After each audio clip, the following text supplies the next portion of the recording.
கர்த்தர் ஸ்தோத்திரம். இந்த நாளில் தேவனுடைய வார்த்தையை கொடுக்க கர்த்தர் கொடுத்த பெரிய கிருபைக்காக என் தேவனுக்கு நான் நன்றி சொல்கிறேன். இந்த நாளிலே லூக்கா 1ஆம் அதிகாரம் 28ஆம் வசனத்தில் போட்டிருக்குது. அவள் இருந்த வீட்டுக்குள் தேவதூதன் பிரவேசித்து, கிருபை பெற்றவளே வாழ்க, கர்த்தர் உன்னுடனே இருக்கிறார் அப்படின்னு சொல்லி தேவதூதனை மரியாதை பற்றி சொல்லுவாங்க. கிருபை பெற்றவளே நீ வாழ்க அப்படிம்பாங்க. என்னடா ஆக்சுவலாக அங்கே அப்போ இருந்ததில் நிறைய பிள்ளைங்கள் அதாவது மேசியா வருவார், மேசியா ஒரு கண்ணியின் வயிற்றில் பிறப்பார்னு சொல்லி ஏசியா திருந்தரிசில் போட்டிருக்கோம். கண்ணியின் வயிற்றில் அவர் பிறப்பார், மேசியா வருவார் இந்த உலகத்துக்குன்னு சொல்லி. அப்போது நிறைய கண்ணிகள் இந்த இடத்துல நினச்சிருந்தாங்களாம், ஆயத்தமாக இருந்தாங்களாம். ஆயத்தமாக இருந்திருக்காங்க. என் வயிற்றில் பிறக்கணும், வயிற்றில் பிறக்கணும்னு சொல்லி இருந்திருக்காங்க நிறைய கண்ணி. ஆனாலும் இந்த மரியாள் யோசேப்புக்கு நியமிக்கப்பட்டவங்க, கல்யாணத்துக்கு நியமிக்கப்பட்டிருந்தாங்க. ஆனால் மரியாதை பரிசுத்தமாக இருந்திருக்காங்க. ஆண்டவருக்கு பரிசுத்தமாக செஞ்சுருக்காங்க, இருந்திருக்காங்க. அந்த இடத்துல அவருக்கு பிடித்தமான ஒரு பரிசுத்தத்தை நமக்கு இருந்திருக்காங்க. அதனால் தேவதூதன் அவங்க ப்ரேயர் பண்ணிக்கிட்டு இருக்கும்போது அங்கே என்ன செஞ்சுட்டாங்க, தேவதூதன் இறங்கிட்டாங்க. இறங்கி கிருபை பெற்றவளே கர்த்தர் உன்னுடனே இருக்கிறார், கிருபை பெற்றவளே வாழ்க, கர்த்தர் உன்னுடனே இருக்கிறார், நீ ஸ்திரீகளுக்குள் ஆசீர்வதிக்கப்பட்டவள் என்றான் தேவதூதன். அவளோ அவனை கண்டு அவன் வார்த்தையினால் கலங்கி இந்த வார்த்தைகள் எப்படிப்பட்டதோ என்று சிந்தித்து கொண்டிருந்தாளாம். இந்த வார்த்தை அவர் கிருபை பெற்றவளே நீ வாழ்க, நீ ஸ்திரீகளுக்குள் ஆசீர்வதிக்கப்பட்டன்னு சொன்னேன். அவன் பயப்பட ஆரம்பிச்சிட்டாங்க. திடீர்னு ஒரு தேவதூதன் உள்ளே நீ பேசிட்டு இருக்கும்போது என்ன இப்படி திடீர்னு பேசுகிறாங்களே, என்ன அர்த்தம்னு சொல்லி பயப்பட ஆரம்பிச்சிட்டாங்க. அவளோ அவனை கண்டு அவன் வார்த்தையின்படி கலங்கி இந்த வார்த்தைகள் எப்படிப்பட்டதோ என்று சிந்தித்து கொண்டிருந்தாள். தேவதூதன் அவளை நோக்கி, மரியாளே பயப்படாதே, நீ தேவனத்தில் கிருபை பெற்றாய் அப்படின்னு அவர் சொல்கிறாரு. அதனால் நீ பயப்படாதே, நீ தேவனத்தில் கிருபை பெற்றிருக்கிற அப்படின்னு. ஆனால் எல்லாத்துக்கும் தேவனத்திலேருந்து கிருபை வராது. ஆனால் தேவனாய் கர்த்தர் அதிர்ஷ்டமாக என்ன செஞ்சாங்க, மரியாவுக்கு அவங்க என்ன செஞ்சாங்க, மரியாதை தேர்ந்தெடுத்தாங்க. அதேமாதிரி கர்த்தருடைய பிள்ளைகளாகி நீங்களும் ஒவ்வொரு நேரமும் ஆண்டவருக்கு நீங்கள் பிரியமாக இருக்கும்போது ஆண்டவர் என்ன செய்வார், உங்களை தான் தேர்ந்தெடுப்பார். நீங்கள் தான் அவருக்கு பிரியமான குமாரத்தைன்னு சொல்லி தேர்ந்தெடுப்பார். எந்த பிள்ளைகளாக இருந்தாலும் அவருக்கு பிரியமான பிள்ளைகளாக இருக்கணும். அந்த தானியில் பார்த்து அதை சொல்ல, நீ எனக்கு பிரியமானவன் அப்படின்னு சொல்லுவார் ஆண்டவர். அதில் நாங்கள் ஒரு வசனம் இருக்கும், அந்த 3 யோவான்ல 2ஆம் வசனம், பிரியமானவனே உன் ஆத்மா வாழ்க்கை எல்லாத்தையும் வாழ்ந்து சுகமாக இருப்பேன். அப்போ ஆண்டவருக்கு பிரியமான பிள்ளைகளாக என்ன செய்ய இருக்கணும், அதனால கர்த்தருடைய பிள்ளைகளாகி நீங்கள் கிறிஸ்தவ வாழ்க்கை வாழ்கிறது பெரிய காரியம் இல்லை. கர்த்தருக்கு பிரியமான ஒரு வாழ்க்கை வாழணும், அவர் விரும்புகிற வாழ்க்கை வாழணும், அவர் சித்தத்தின்படி நான் நடக்கணும். அப்படிங்கும்போது கர்த்தரை என்ன செய்வார், ஆசீர்வதிக்கிற தேவனாக இருக்கிறாரு. அப்போ அவர் சொல்கிற 31ஆம் வசனத்தை, நீ கற்பவதியாகி ஒரு குமாரனை பெறுவாய் அப்படின்னு சொல்கிறாரு. அவருக்கு ஏசுன்னு நீ பேரிடணும் அப்படிங்கிறாங்க. உடனே அவர் சொல்கிறார், நீ தேவனுடைய கிருபிச்சான்னு சொன்னால் பயப்படுறாங்க. அதில் நீ கற்பவதி ஆகுவார் அப்படிங்கிறாங்க. அவர் பெரியவராக இருப்பார், உன்னதமானவருடைய குமாரன் எனப்படுவார், கர்த்தராகிய தேவன் அவருடைய பிதாவாகிய தாவீதின் சிங்காசனத்தை அவருக்கு கொடுப்பார் அப்படின்னு அந்த தேவதூதன் சொல்வார். மரியாதை நிறைய காரியத்தை எடுத்து பேசுவாங்க. அப்படி தான் ஏசப்பா அந்த உலகத்துக்கு வந்தாங்க. ஏசப்பா ஒரு மனிதனுடைய சித்தத்தின்படியும் ஒரு மனிதனுடைய செயல்படி ஆண்டு வரல. உலக மக்கள் பாவத்தில் கிடக்கிறாங்க. அந்த பாவத்தில் கிடக்கிற மக்களை மீட்டு எடுக்கணும்னா தேவாதி தேவன் பார்க்குறாரு. மக்கள் என்ன சொன்னாங்க, சீர்கட்டு சீரழிஞ்சு போய் கிடக்கிறாங்க. மனுஷங்களுடைய குக்குரல் எங்கேயும் கேட்டுக்கொண்டே இருக்குது, அழுகை சத்தம் கேட்டுக்கொண்டே இருக்குது, கொலை வெறி அங்கே அப்பவும் நடந்துக்கிட்டு தான் இருந்துச்சு. அதனால் எல்லா இடத்துலையும் என்ன செஞ்சுட்டாங்கன்னா அழுகையும் கண்ணீர் சத்தம் கேட்டுக்கிட்டே இருக்கிறனால தான் இயேசு கிறிஸ்து உலகத்துக்கு பிறக்க வேண்டும். இயேசுவின் இருந்தவர் இந்த உலகத்தில் எல்லா மக்களுக்கும் ஊழியத்தை செய்யணும். ஆண்டவர் என்ன சொல்கிறார் அதை கேட்டு அதன்படி நடந்து அதன்படி அவங்க என்ன செய்யணும். 30வது வயசு 33வது வயதில் ஏசப்பா என்ன செஞ்சாங்க, சிலுவையில் அடிக்கப்படணும். 33 வயசு அப்போ சிலுவையில் அடித்து அவர் பரிசுத்தமான ரத்தம் அந்த பூமியில் சிந்த வேண்டும் சொல்லி தேவன் முன்குறித்ததுனால ஏசப்பா அந்த உலகத்துக்கு வந்தாங்க. பாவங்களை சுமத்தி தீக்கிற ஆட்டுக்குட்டியாக இந்த உலகத்துக்கு வந்தார். எல்லா மக்களையும் மீட்டு எடுக்கிற ஒரு மேசியாக வந்தாருன்னு சொல்லி மத்தேயில் போட்டிருக்கோம். மத்தேயு 1ஆம் அதிகாரத்தில் நீங்கள் பார்த்தீங்கன்னா இங்கே போட்டிருக்கோம். 21ஆம் வசனம் 1:21, அவள் ஒரு குமாரனை பெறுவாள், அவருக்கு இயேசு என்று பெயரிடுவாயாக, ஏனெனில் அவர் தமது ஜனங்களின் பாவங்களை நீக்கி அவர்களை ரட்சிப்பார் அப்படின்னு சொல்லி தீர்க்கதரிசி மூலம் அங்கே உரைக்கப்பட்டு நிறைவேறும் அப்படின்னு சொல்கிறாரு.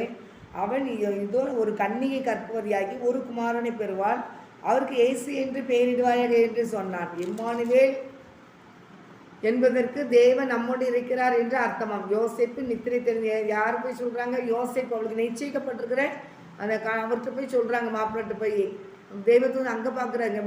மரியாதை பார்த்து பேசிட்டு மரியாள் தரிசனத்தில் எல்லாம் சொல்லிவிட்டு என்னச்சுறாங்க, யோசேப்புகிட்ட போய் என்னச்சுறாங்க, அவள் கற்பம் தெரிப்பா, அவளுக்கு ஒரு பிள்ளைங்க பிறக்கும், அது பரிசுத்தாவியானவருக்கு உண்டானது, அவளுக்கு நீ இயேசு என்று பெயரிடு அப்படின்னு சொல்லி, இம்மானுவேல் அப்படின்னா என் தேவன் நம்மோடு இருக்கிறாருன்னு சொல்லி அவர் சொல்கிறார். தேவதூதன் சொல்கிறாரு. யோசேப்பு நித்திரை தெரிந்த பிறகு கர்த்தருடைய தூதன் தனக்கு கட்டளிட்டபடியே தன் மனைவியை சேர்த்து கொண்டான் அப்படின்னு போடுறது. சேர்த்து கொண்டான்னா அதுக்கு முன்னாடி அவன் நிச்சயம் பண்ணியிருக்கும் போது அப்படி கற்போதியாக இருக்கான்னு சொல்லி கேள்விப்படும் போது அவளை எப்படியே ரகசியமாக தள்ளி விட்டுருணும், வேண்டாம் நமக்குவா அப்படின்னு சொல்லிட்டு யோசிப்பு நினச்சிட்டு இருக்கும்போது ஆண்டவர் தரிசனம் தேவ தூதன் பேசுவார்.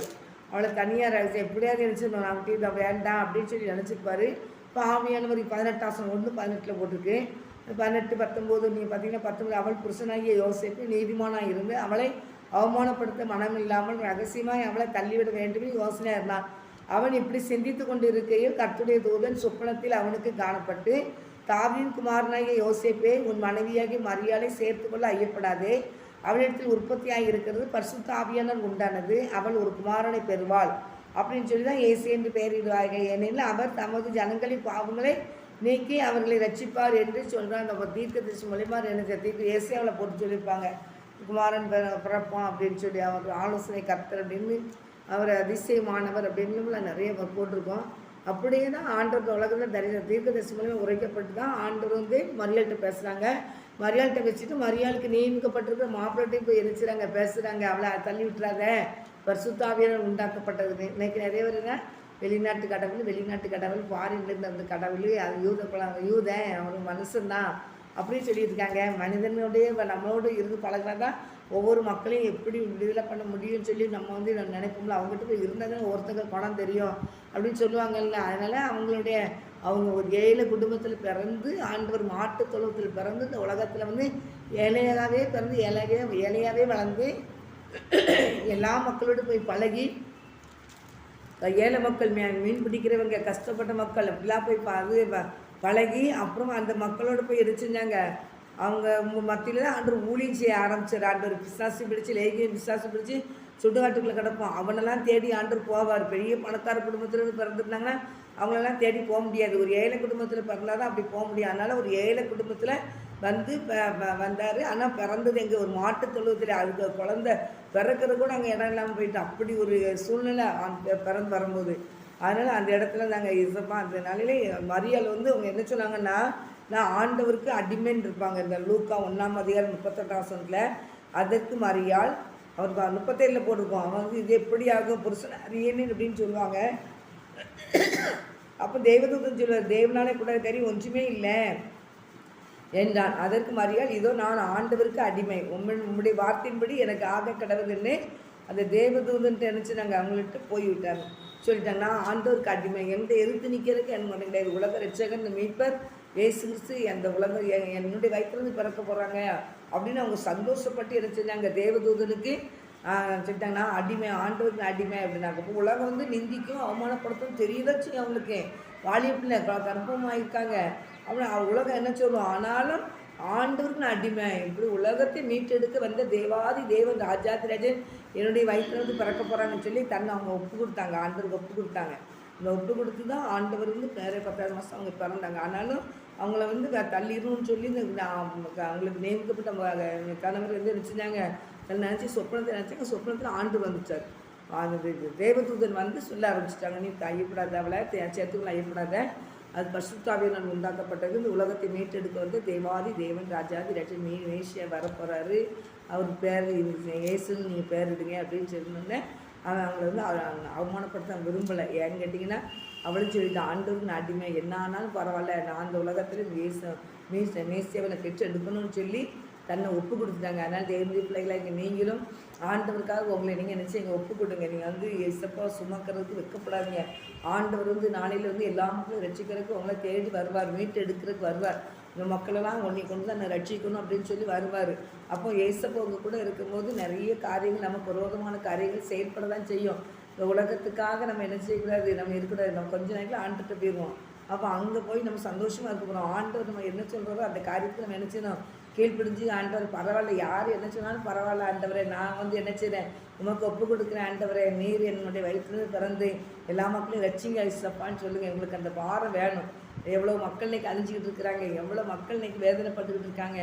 அந்த ஆண்டவர் நம்ம யாருனாலும் என்னன்னு சொல்லிட்டு ஏசப்பாங்க நிறைய சொல்லதான் செய்யாங்க. தச்சனுக்கு குமாரன்னு சொன்னாங்க, அம்மா மரியாதைன்னு சொன்னாங்க, எல்லாமோ சொன்னாங்க. ஆனாலும் அவர் இருந்துச்சுல அந்த மரியா அவங்களும் இது இருந்துச்சு பெருசாக எடுக்கல, கஷ்டமாக தான் இருக்கும். ஆனாலும் இருந்துச்சு ஆண்டவர் பெற்று எடுத்துருக்காங்க, வளர்த்து ஊழியத்தை என்ன செஞ்சாங்க, ஒப்பு கொடுத்தாங்க. அந்த அவங்க சிலுவையில் அடிக்கும்போது கூட ரொம்ப அவங்க அழுவாங்க. எனக்குலாம் நானும் அந்த அப்படின்னால ஆண்டவர் அறியிறதுக்குள்ளே சிலுவை இயேசப்பா படம் பார்த்தேன்னா அழுவேன். எனக்கு அப்படியே சிலுவை அடிக்கும்போதெல்லாம் எனக்கு பயங்கரமாக இருக்கும். ஏசுவேன், அடிக்கிறவங்களாம் திட்டம் போட்டுக்கிட்டியா இப்படி போட்டு அடிக்கிறாங்க பாவம் அப்படிமே.